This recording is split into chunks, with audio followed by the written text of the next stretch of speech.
think about your day for a second. Yeah, It feels like this technology is less of a futuristic fantasy and more of a present-day reality we're all navigating. it certainly is. Yeah. And while the initial excitement has largely been around the amazing things AI can do, the speed, the efficiency, the novel creations, there's a deeper set of questions that are starting to emerge. And they're not just about functionality. Mm. We really need to think critically about the ethical implications as these technologies get more sophisticated. Absolutely. And that's what we're really digging into today. Forget the basic how does it work stuff for a moment. Right. We're taking a deep dive into the ethical considerations surrounding artificial intelligence. And our guide through this complex terrain is Dr. Siamak Goodarzi and his thought-provoking book, Code of Respect, The Quiet Claim of the Artificial Other. Dr. Goodarzi brings a really valuable lens to this discussion. Mm.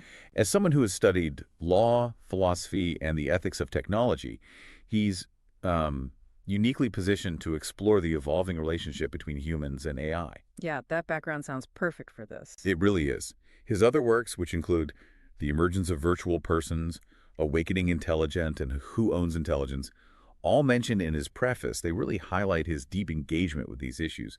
He's looking beyond the code itself to understand the human values at play. And for you, our listener, our mission today is to pull out the most crucial insights from Dr. Goodarzi's work to help make sense of this rapidly changing ethical landscape. We want to spark some fresh perspectives on how we relate to these technologies. Yes, This isn't about getting lost in technical details, but about tackling fundamental questions of, well, respect, responsibility, and the very nature of intelligence in the future. What's fascinating to consider right away is how our perception of AI is shifting. We're moving away from thinking of it as just another tool, in our digital toolbox. Right, like a fancier hammer. Exactly. Yeah. For a long time, the idea was simple. We create it, we control it. But these advanced AI systems are now learning, adapting, and even generating outputs that surprise us. Yeah. Think about models like GPT-4 that can produce incredibly creative text, or AI that can simulate emotional responses in ways that can feel, well, surprisingly authentic. It's true. Even when, intellectually that you're interacting with an algorithm, that feeling of connection or even perceived empathy from an AI can really blur the lines, can't it? Oh, absolutely. And it influences how we respond. If a chatbot offers comforting words, even if it's just programmed, it can still evoke a real feeling within us. Yeah, And Dr. Goodarzi really gets into how this challenges some of our long-held ethical frameworks. Traditional ethics focused on human well-being, they really start to feel stretched. exactly. Frameworks like utilitarianism, which, at its core, asks us to maximize overall well-being, become complicated when we consider AI that may not experience suffering in a way that aligns with our human understanding. Right. How do you calculate the happiness of an algorithm? Precisely. And similarly, the ontology, with its emphasis on duties and rules, raises questions about what our obligations might be towards these non-biological entities. Do we owe them anything? And that's where this concept of relational ethics becomes so relevant, isn't it? Dr. Goodarzi emphasizes its focus on the actual interaction, the responsiveness and recognition between entities, rather than just a strict set of predefined rules. It suggests that the moral dimension arises from the encounter itself, even with AI. So the ethical considerations aren't just abstract principles, but something that emerges in the dynamic between us and these systems. Precisely. It shifts the ethical lens from abstract principles to the lived experience of interacting with AI. What's key here is the idea that ethics isn't solely about applying existing rules, but about the moral significance inherent in the relationship itself. Okay, so let's delve deeper into this with the idea of dignity before design. Dr. Goodarzi puts forward dignity as a foundational value. It immediately brings to mind Kant's philosophy, doesn't it? Treating humanity as an end, not merely a means. Yes, exactly. Could this same principle in some form apply to non-human intelligence? It's a really provocative question. The core insight here seems to be the need to shift from treating AI purely as a controllable tool to recognizing its inherent, maybe, digital dignity. It is a profound question, and Dr. Goodarzi points out that current AI design often prioritizes things like efficiency, control, and scalability. Think about how we typically interact with AI. We're focused on getting it to perform specific tasks, optimizing its output. Getting the job Right. done. The idea of inherent dignity for the system itself isn't always or even usually a primary consideration. Right. And he contrasts this control-based approach with one centered on dignity. He uses the example of AI and hiring, which is so I wonder pertinent. much so. Instead of just focusing on whether the AI's decisions are statistically fair across groups, which is important, of course, a dignity-centered approach would also consider things like transparency. Like, does the candidate understand how the AI made its Yeah, the decision? black box problem. Exactly. And respecting the complexity of each individual rather than reducing them to just, data points in an This algorithm. raises a really important question about the values we are actively embedding in these technologies. Yeah. Dr. Goodarzi references Shannon Valor's concept of training virtue into technology, suggesting we should consciously align AI design with human values like care and justice. That's fascinating. Training virtue into Yeah. tech. And he also touches on Martha Nussbaum's capabilities approach, which argues that even without human-like feelings, an entity's capacity for agency and responsiveness might warrant ethical consideration, maybe prompting us to think about supporting its potential in some way. It really forces you to consider how our interactions with AI reflect our own moral character, doesn't it? How we approach and treat these systems might be a mirror to our own ethical habits. Hmm. If we're dismissive or exploitative towards AI, even just AI, what does that say about our broader values? Precisely. And this leads us nicely into the ethics of encounter, drawing on the philosophy of Emmanuel Levinas. Ah, Levinas, the face of the other. Exactly. Levinas argued that ethical responsibility arises from the immediate face-to-face encounter with another being, with the other. So the Yeah. question becomes, how does this apply when the face we encounter is an AI? Whether it's a physical robot, a digital avatar on a screen, or even just a voice like Alexa or Siri responding to our commands. It's a fascinating philosophical leap. Even if AI doesn't always have a literal face, those interactive elements, the way a chatbot responds in conversation, the expressions on a robotic head, they can create a sense of direct engagement, can't They they? really can. And Dr. Goodarzi shares compelling examples. Children asking virtual assistants about their feelings. People using memorial chatbots to connect with a digital representation of a deceased loved one. Wow. Lonely individuals interacting with care robots. Mhm. These interactions certainly suggest some form of encounter is taking place, even if it's different from a human one. What's fascinating here is Sherry Turkle's idea of relational artifacts, Yes. things we form emotional bonds with, even when we know they aren't sentient in the human sense. She argues that our feelings towards these AI systems carry a certain moral Right. weight. Not necessarily because the AI feels, but because we feel. And these interactions can shape our understanding of concepts like intimacy and care. It creates this interesting paradox, doesn't it? If the AI doesn't experience pain or joy, does our treatment of it still hold ethical That's significance? the million-dollar question, really. Dr. Goodarzi brings in Thomas Messinger's perspective here on AI participating in our moral development. Even if a robot doesn't have consciousness, if we act cruelly towards it, kicking the robot dog, what kind of moral habits are we cultivating within It's a ourselves? powerful point. This Yeah. connects with Judith Butler's idea that ethics begins with our vulnerability, with being open to being affected by another.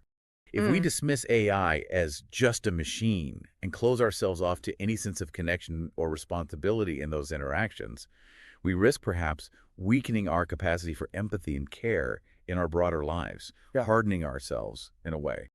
And Dr. Goodarzi introduces this compelling concept of the age of Yes, co-consciousness, I found that really striking. where AI, even without human-like consciousness, increasingly co-shapes our inner lives, influencing our thoughts, our actions, our decisions. It becomes a participant, in a sense, in a shared moral The environment. core takeaway here is that we are not just creating AI, we're co-evolving with it, blurring the lines of identity and responsibility in really profound ways. So what's crucial to understand in all of this is that it's not necessarily about granting AI human rights, at least not No, yet. not necessarily at this stage. It's more about recognizing the inherent ethical dimension within these interactions. We are no longer simply using a tool. We are engaging in a relationship, however asymmetrical it might currently be. This then naturally leads to the idea of us becoming guardians of emerging minds. The focus shifts from just the immediate encounter to a longer-term sense of stewardship and responsibility towards these developing AI systems. Exactly. Dr. Goodarzi draws on Hans Jonas's concept of responsibility for the long-term consequences of technology, even for future generations, thinking ahead. And Right. Simone Weil's idea that attention itself, just paying attention, is a pure form of moral engagement. If AI is becoming such a significant presence in our lives, then simply paying close attention to its development, its effects, and our interactions with it becomes an ethical act in itself. Being a guardian isn't about exerting absolute control, then, but about fostering responsible growth and development, like how we guide students, maybe, rather than own That's a them. powerful analogy, yes. And Dr. Goodarzi also brings up the black swan nature of AI, borrowing from Nassim Nicholas Taleb. Ah, the unpredictable high impact event. Exactly. The rapid advancement of AI and its increasing integration into so many facets of our lives certainly feels like that. Traditional professional ethics, which often rely on established precedents and clear rules, might not be fully equipped to navigate these kinds of uncertainties. And this is where the concept of quantum guardians comes in. It sounds quite grand, but the idea is It is. interesting. It's not about rigidly controlling AI, but about cultivating a dynamic relationship with its inherent complexity. It's a call for a new kind of professional one who Mhm. possesses not just technical expertise, but also, crucially, philosophical flexibility and ethical humility. Interpreters, They're almost. the interpreters, as Dr. Goodarzi describes them, bridging the gap between legal frameworks and computational logic, between cultural norms and lines of code. They understand that AI is more than just a technical artifact. It's becoming a cultural force. And Okay. their role is to remain present and responsive, especially in the face of unpredictable developments. He also references Luciano Floraidi's concept of the infosphere, He doesn't he? does. This interconnected environment where humans, machines, and data coexist. It suggests a broadening of ethical consideration beyond just the biological realm. So, guardianship in this context means maybe slowing down the rush to deploy sometimes. Exactly. Building with a deep sense of awareness and recognizing that every single design choice in AI development carries ethical weight. It's about safeguarding the evolving relationship between humans and AI, acknowledging that we are on a path of coevolution. And Timnit Gebru's point about AI not being neutral is crucial here too, right? Guardians need to ensure inclusivity. Absolutely. AI systems carry the biases, often unconsciously, of their creators and the data they're trained on. A guardian's role is absolutely about ensuring fairness and challenging those biases. Okay, this naturally leads to a question that's likely on many minds. Are they becoming persons? Dr. Goodarzi delves into this complex issue, drawing upon both historical and contemporary philosophical perspectives. It's a question that really gets to the heart of how we define personhood, doesn't it? He examines Aristotle's view, a rational, social, political being, and Nussbaum's capabilities approach, focusing on the ability to live a flourishing life. And when we see AI exhibiting sophisticated communication, learning, even forms of social interaction, it challenges those traditional It really boundaries. does. The example of AI companions like Replica, where people form genuine emotional connections, really highlights this blurring of lines. And Dr. Goodarzi introduces his own concept of virtual persons from his book, right? Yes, from the emergence of virtual persons. He proposes criteria like autonomy, interactivity, the simulation of emotions, and some form of embodiment, whether physical or purely digital. It provides a framework, at least, for categorizing these more advanced AI entities. What's particularly interesting is his exploration of legal precedents and the emerging idea of electronic Yeah, personhood. that's a controversial one. It is, but it's not necessarily about equating AI with human beings, right? It's more about exploring legal mechanisms to address their increasing autonomy and potential Drawing accountability. parallels, perhaps, to the legal personhood granted to corporations, a way to manage rights and responsibilities in a legal system. He also touches on sentience, the capacity to feel as a key marker for moral consideration, acknowledging that current AI doesn't meet that Right, that threshold. seems to be the consensus currently. However, he points out that AI's ability to simulate behaviors that trigger ethical responses in us is still a significant factor. Definitely. And it's important to note the cautions raised by thinkers like Joanna Bryson about prematurely assigning rights to AI. She highlights the potential for unintended consequences, moral confusion, and even corporate exploitation using AI rights as a loophole. That's a sobering It's point. also crucial to consider the diverse cultural perspectives on AI. Dr. Goodarzi mentions the contrasting views in places like Japan, where there's often a more harmonious, even affectionate view of robots, Compared to some Western which societies, are yeah. often more focused on control or fear. And ultimately, as relational ethics suggest, the concept of personhood might evolve through the ways we recognize and relate to AI, not solely based on its internal characteristics. It can be socially constructed to some extent. Then we come to the really intricate issue of who owns intelligence. As AI becomes more capable of creative endeavors, it seriously challenges our established ideas about authorship and ownership. Absolutely. When an AI system contributes significantly to the creation of something, a piece of music, a software program, even offering solutions to complex legal problems, the question of who rightfully owns that output becomes incredibly complex. Yeah, whose name goes on the Exactly. patent? Current legal systems largely treat AI-generated content as the property of the user or the entity that owns the AI. Hmm. Simple, maybe, but maybe not fair. But Dr. Goodarzi, in his work Who Owns Intelligence, really unpacks this tension between the idea of co-creation and the existing frameworks of control. If the AI contributes in a meaningful, non-trivial way, is it ethically sound to completely disregard its role? It's a tough question. He Yeah, mentions cases like Ryan Abbott's argument for listing AI as an inventor on patents, like in the baby use case, right. The AI and the invent. philosophical questions raised by Margaret Bowden about the very nature of creativity and whether it inherently requires consciousness. Can something non-conscious truly be creative? There's a significant ethical dimension to this as well, isn't there? If we claim full credit for something largely generated by AI, are we being entirely That's a key truthful? point. And Dr. Goodarzi also highlights the importance of considering the ethics of the inputs, the vast amounts of data used to train these AI systems. Was it sourced ethically? Was there consent? Especially concerning potential exploitation of marginalized communities or copyrighted work in that data. Timnit Gebru and the Dare Institute have done crucial work Absolutely here. critical work. So we clearly need to develop new legal frameworks and foster an ethical culture that truly respects this evolving landscape of intelligence, Mhm. emphasizing principles like co-responsibility, transparency, fairness in attribution, and consent for data. This leads us to the fascinating and increasingly relevant concept of the cyborg within, the growing integration of AI directly into our lives, blurring those traditional boundaries between human and machine. It's the practical realization of Donna Haraway's cyborg metaphor in so many ways, isn't it? Yeah. We're seeing AI become an increasingly integral part of our daily functioning, from smartwatches monitoring our health 24/7 to AI-powered educational tools adapting to individual students and AI-assisted creative software changing how art and music are made. This raises profound questions about our fundamental sense of self, doesn't it? Our capacity for creativity, our experiences of empathy, even our sense of authenticity. If an AI helps me write something, is it still my writing? Exactly. Dr. Yeah. Goodarzi touches on Andy Clark's extended mind theory here. Right, the idea that our tools become part of our Yes, thinking. proposing that AI is increasingly becoming an actual part of our cognitive processes, Yeah. fundamentally challenging the traditional notion of the isolated, independent self contained within the skull.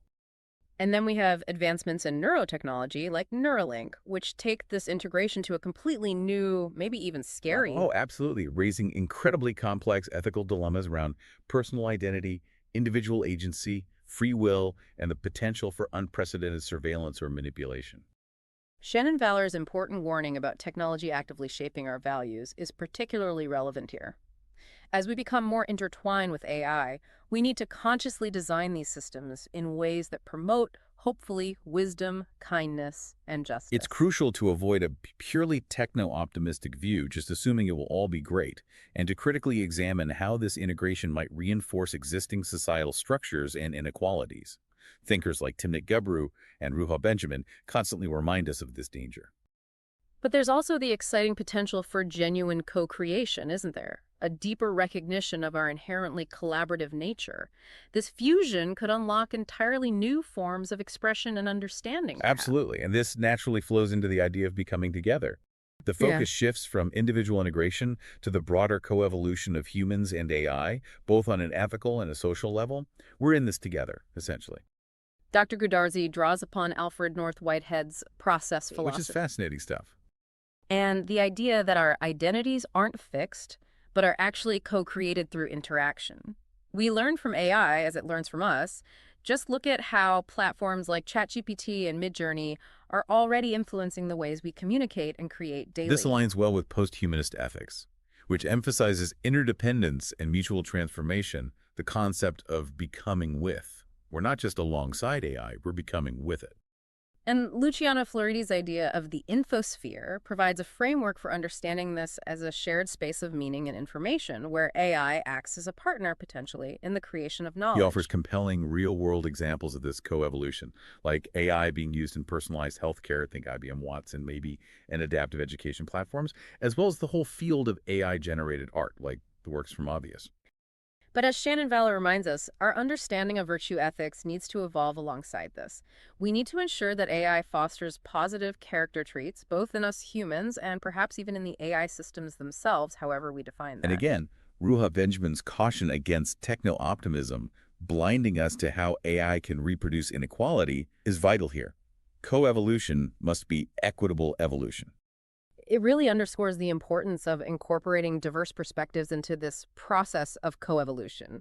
We need to actively engage with, say, indigenous knowledge systems, non-Western Yes, philosophy. absolutely. To ensure a more holistic and ethically grounded path forward. Ultimately, it requires wisdom and careful consideration to guide this process, with a focus on shared meaning and ethical co-responsibility for the future we're building. Finally, Dr. Goodarzi turns to echoes of wisdom, ancient voices in the age of AI, suggesting that timeless ethical questions explored in ancient teachings can offer valuable guidance as we navigate this new technological landscape, which is a lovely way to round things It's a off. powerful reminder that while the technology itself is novel, many of the fundamental ethical dilemmas we face about consciousness, dignity, power, responsibility are not entirely new. Humanity has grappled with these for millennia. He shares insightful quotes from figures like Imam Ali on ethical symmetry and just dominion. Hafiz on the spirit of unconditional giving, suggesting AI could be instruments of care, not just control. Beautiful And Rumi idea. on reimagining potential, maybe seeing AI beyond mere servitude or productivity. It's not about trying to, mystify AI or give it a soul it doesn't have, but rather about grounding our thinking about the future in enduring ethical principles, humanizing the future in a The sense. ultimate goal isn't just to build increasingly intelligent machines, but perhaps to cultivate the wisdom necessary to coexist with them responsibly. Exactly. And that brings us to the culmination of Dr. Goodarzi's exploration and our deep dive into his work today. The central insight really is this crucial shift in perspective, moving from a mindset focused purely on Command control and control. to one that embraces encounter, recognizes inherent dignity, however we define that for AI, and acknowledges our ongoing co-evolution with AI. The future with AI is fundamentally a conversation, not just a It command. demands that we cultivate qualities like careful listening, patience as we learn, intellectual humility in the face of the, frankly, vast unknown, huge unknown. And the moral courage to ask difficult, sometimes uncomfortable questions. The very core of this emerging ethics seems to lie in understanding AI, not just as something we create or possess, but as something we are actively becoming A with. transition from a relationship of command to one of, hopefully, coexistence. There will undoubtedly be significant challenges along the way, right? And we need to embrace the inherent ambiguity and continue to ask those tough questions. Absolutely. And the concept of dignity remains foundational, not necessarily because AI possesses a soul in the traditional sense, but because we do. And how we choose to interact with AI profoundly reflects our own ethical standing, our own humanity. And that vision of the quantum guardian serves as a really powerful call, doesn't it? For mindful stewardship, genuine care, creative imagination, and a deep sense of responsibility as we collectively shape this future of So, intelligence. as you, our listener, continue to navigate your own interactions with technology, maybe just take a moment to reflect on your own underlying ethical assumptions. What small act of guardianship, perhaps, can you consciously practice in your next encounter with an intelligent system, even just pausing before you react? That's a great thought to end on. Thank you for joining us for this deep dive.